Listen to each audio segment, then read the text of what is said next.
What is IRS Form 1099 OID and how does it impact your tax returns? Today we're diving into the complex world of taxes and shining a spotlight on a form that might seem intimidating at first glance. Stick around as we break down everything you need to know about the 1099 OID and how it impacts your tax returns. Were eForms your go-to destination for simplifying immigration, business, legal, taxes, and more?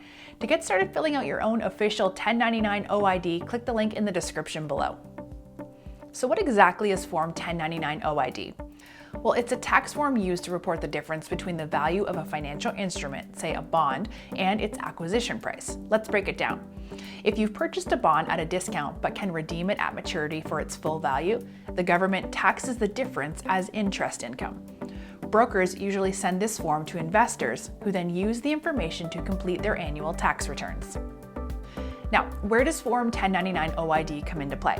It's used to report an original issue discount on various financial instruments, including bonds, debentures, notes, certificates of deposits, and more, with a term of more than 1 year.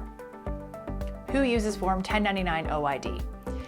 Typically, brokerage firms send Form 1099 OID to investors whose financial instruments they manage. This form reports three main things: the original issue discount, any foreign tax withheld on the discount, and the federal income tax withheld under backup withholding rules. Now let's talk about deadlines. The deadline to send Form 1099 OID to recipients is January 31st of the year after the interest income was earned.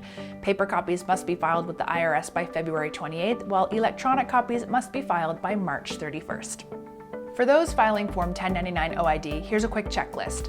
Collect Form W-9 from the recipient. Complete one form for each obligation. File copy A with the IRS. File copy 1 with the state tax department. Send copy B to the recipient and keep copy C for your records. Now let's tackle some frequently asked questions about Form 1099 OID. What's the difference between Form 1099B and Form 1099 OID? While Form 1099B documents earnings from the sale of financial instruments, Form 1099 OID reports discounts applied in the purchase of those instruments, which the IRS considers taxable income.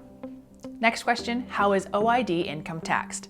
Typically, OID income is taxed at the rate applicable to the recipient's other income. And here's a common one. How do I report Form 1099 OID on Form 1040? Simply take the amount from Box 1 of the 1099 OID and input it on line 2B of Form 1040. If it exceeds $1,500, report it on lines 1, 2, and 4 of Schedule B. Last but not least, what are the penalties for not filing Form 1099 OID? The IRS does charge penalties for neglecting to file, and rates vary depending on how late the forms are filed or if they're filed at all. And there you have it, a comprehensive guide to IRS Form 1099 OID. If you're ready to start filling out your own Form 1099 OID, click the link in the description below.